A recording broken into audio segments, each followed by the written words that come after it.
Assalamualaikum warahmatullahi ta'ala wabarakatuh. Bismillahirrahmanirrahim. Alhamdulillahi rabbil alamin. Wabihi nasta'inu ala umuri dunya waddin. Wassalatu wassalamu ala ashrafil anbiya'i wal mursalin Sayyidina Muhammad wa ala alihi wa sahbihi ajma'in, amma ba'du. Kali ini kita akan melanjutkan bacaan kitab Qurratul Ain bi Muhimmatiddin karya Syekh Zainuddin Al-Malibari. Bismillahirrahmanirrahim. Wa thaniyatu al-ghuslu. Wa thaniyatu, adapun yang kedua, al-ghuslu adalah mandi. Ini diatofkan kepada pembahasan sebelumnya. Itu ada faslun wa syurutus sholati khamsatun ahaduha taharatun an hadatin wa janabatin fal ula al wudu'u. Jadi syarat-syarat sholat itu ada 5. Yang pertama adalah harus suci dari hadas kecil dan hadas janabah. Yang pertama yaitu suci dari hadas kecil, yaitu adalah wudu. Kemudian yang kedua yaitu janabah, yaitu adalah mandi. Artinya untuk menghilangkan hadas janabah itu harus mandi terlebih dahulu. Mandi yang dimaksud di sini adalah mandi syar'i. Kita tahu bahwa mandi itu ada 2, ada mandi syar'i, ada mandi adi.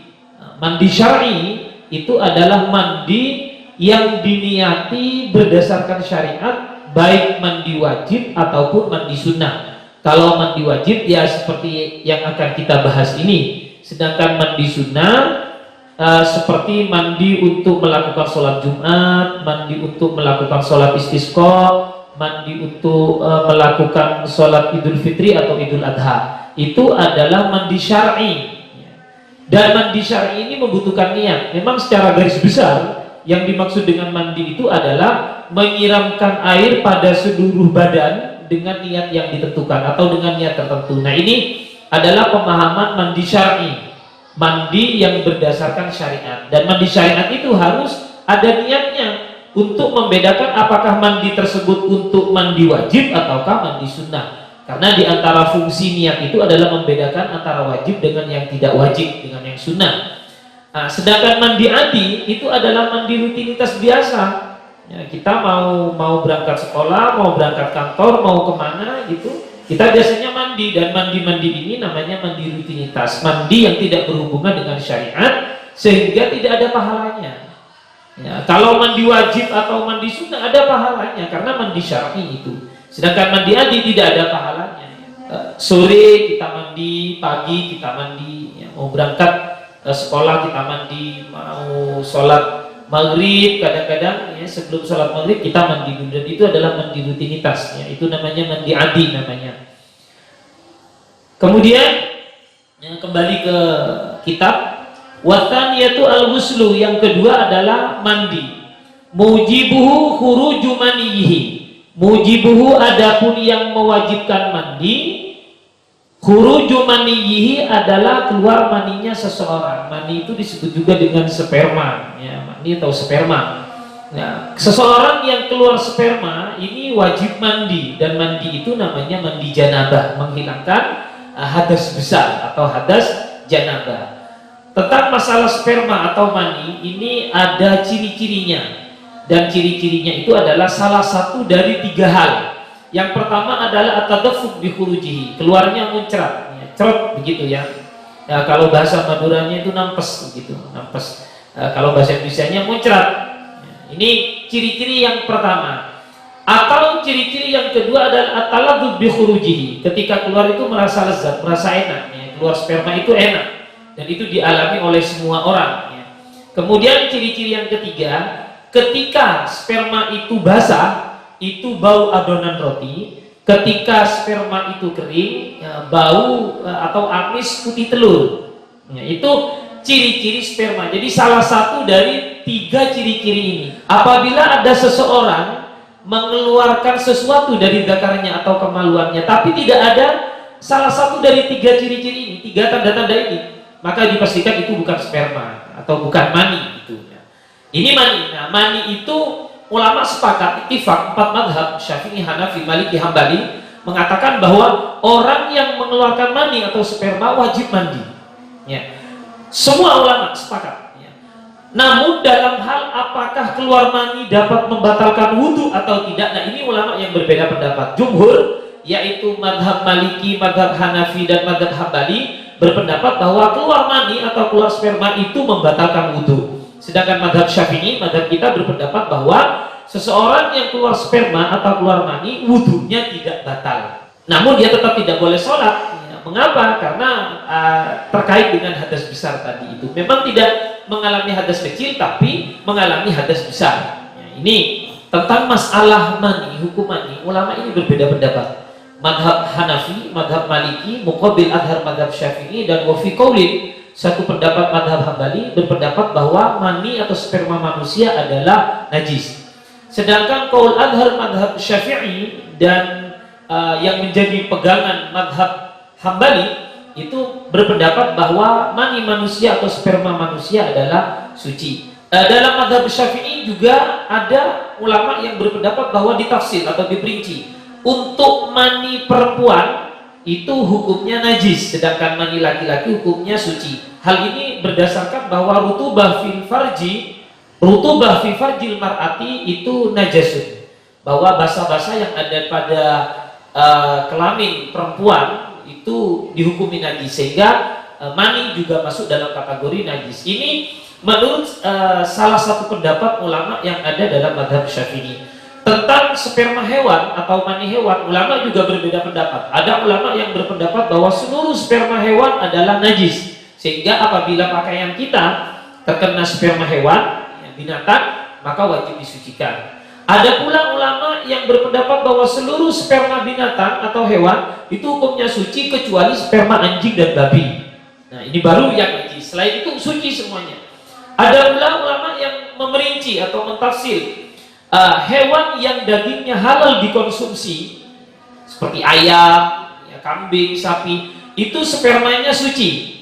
Sedangkan hewan yang dagingnya haram untuk dikonsumsi seperti harimau, elang, dan lain sebagainya, itu spermanya najis. Ya, ini ditafsir berarti ya. Tergantung apakah daging hewan tersebut boleh dimakan ataukah tidak. Ya. Berpengaruh kepada hukum spermanya. Ini yang pertama, mujibuhu huruju maniyihi. Jadi yang mewajibkan mandi, seseorang wajib mandi apabila seseorang tersebut mengeluarkan mani. Sebenarnya hal-hal yang keluar dari kelamin itu ada beberapa macamnya. Yang pertama adalah mani. Ya, sebagaimana disebutkan tadi bahwa mani hukumnya adalah najis menurut sebagian ulama, dan qaul adhar madhab Syafi'i berpendapat itu adalah suci. Kemudian ada juga yang disebut dengan madi. Madi ini juga keluar dari kemaluan seseorang, biasanya ketika seseorang sangat bersyahwat atau sangat berbirahi. Nah, ketika seseorang sangat berbirahi ini, ia akan keluar madi namanya. Dan madi itu tidak memiliki ciri-ciri seperti yang disebutkan tadi, tidak memiliki salah satu dari 3 hal yang menjadi ciri-ciri sperma atau mani. Ya, keluar begitu saja. Ketika seorang sangat berbirahi, sangat bersyahwat, biasanya madi keluar, dan ini hukumnya najis. Kemudian yang selanjutnya adalah wadi. Nah, wadi ini biasanya keluar pada saat seseorang mengangkat benda yang berat, dan wadi ini hukumnya juga najis. Kemudian selanjutnya adalah kencing, ya, air kencing. Ini juga keluar dari kemaluan seseorang. Kencing ini ulama berpendapat bahwa hukumnya najis. Ya. Kita mazhab Syafi'i berpendapat bahwa kencing itu hukumnya najis. Ini adalah hal-hal yang keluar dari alat kelamin. Wa dukhulu hasyafatin farjan. Wa dukhulu hasyafatin, dan masuknya hasyafah farjan ke dalam farji. Ya. Yang nomor 2 yang menyebabkan seseorang wajib mandi itu apabila hasyafahnya masuk ke dalam farji. Hasyafah itu kepala zakar, ya, bukan batang zakar, kepala zakar. Kepala zakar namanya hasyafah. Nah, hasyafah itu masuk ke dalam farji walaupun batang zakarnya tidak masuk, dan meskipun dia tidak mengeluarkan mani, maka orang tersebut wajib mandi. Orang tersebut sudah disebut sebagai orang yang junub namanya, dan wajib mandi. meskipun farji tersebut kubul ataupun dubur, jadi kemaluan depan ataupun kemaluan belakang sama. Ya, seseorang memasukkan hasyafahnya ke dalam farji kemaluan depan atau kemaluan dubur belakang sama-sama wajib mandi. Meskipun yang dimasuki tersebut farjinya hewan. Contoh ada kemaluan kuda, maaf saja ini agak kurang sedikit. Pembahasannya memang tentang masalah itu. Ada kambing, ada sapi, ada seseorang memasukkan hasyafahnya, ya, kepala dakarnya ke dalam kemaluan sapi misalnya, maka orang tersebut wajib mandi.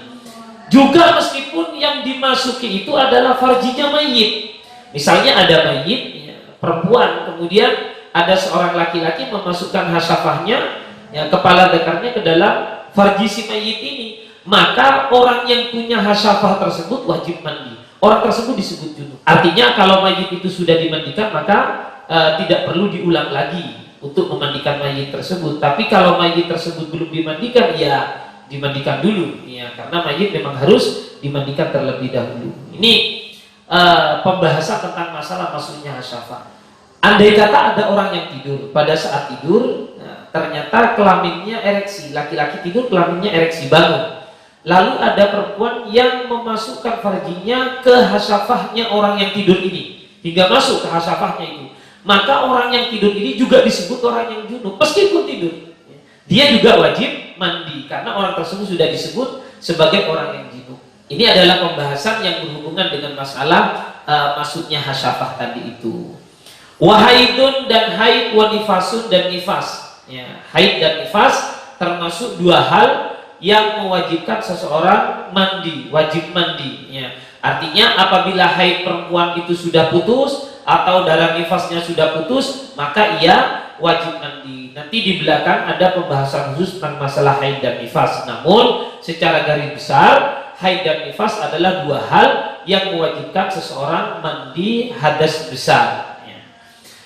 Di dalam kitab Qurratul Ain bi Muhammadiddin ini, apabila kita lihat, ya, kesimpulannya itu ada 4 hal yang mewajibkan seseorang mandi. Artinya apabila mengalami 4 hal ini, seseorang menjadi wajib mandi. Yang pertama adalah keluar mani atau keluar sperma. Kemudian yang kedua adalah masuknya hasyafah ke dalam farji. Kemudian yang ketiga haid. Yang keempat adalah nifas. Ya. Ini 4 hal. Di dalam kitab lain itu disebutkan bahwa di antara hal yang mewajibkan mandi juga namanya wiladah, melahirkan. Ini khusus untuk kaum perempuan. Seseorang yang melahirkan, baik masih berupa segumpal darah atau berupa segumpal daging atau sudah berbentuk bayi manusia utuh, ya, baik bayinya sudah meninggal dunia ataukah masih hidup, maka perempuan yang melahirkan juga wajib mandi wiladah namanya. Ya. Adapun niatnya sebagaimana sudah maklum, nawaitul ghusla li raf'i hadasil wiladati lillahi ta'ala. Kalau niat yang sebelumnya keluar mani atau junub, niatnya biasa juga maklum, nawaitul husla li raf'i hadasil akbari fardhan lillahi ta'ala. Kemudian kalau haid, ya, tinggal diganti saja dengan kata haid, nawaitul husla li raf'i hadasil haidi lillahi ta'ala. Kalau nifas tinggal diganti dengan kata nifas, nawaitul husla li raf'i hadatin nifasi lillahi ta'ala. Ini adalah niat-niat yang berhubungan dengan mandi 4 hal ini, yaitu karena keluar mani atau keluar sperma, yang kedua karena hasyafah masuk ke dalam farji, yang ketiga karena haidnya sudah terputus, sudah selesai, yang keempat karena nifasnya sudah terputus, dan dalam kitab lain ditambah dengan wiladah atau melahirkan. Mudah-mudahan bermanfaat. Kita akan sambung lagi pada pertemuan selanjutnya pengajian kitab Qurratul Ain bi Muhammadiddin karya Syekh Zainuddin Al-Malibari. Wallahul muwaffiq ila aqwamit thoriq. Wassalamualaikum warahmatullahi taala wabarakatuh.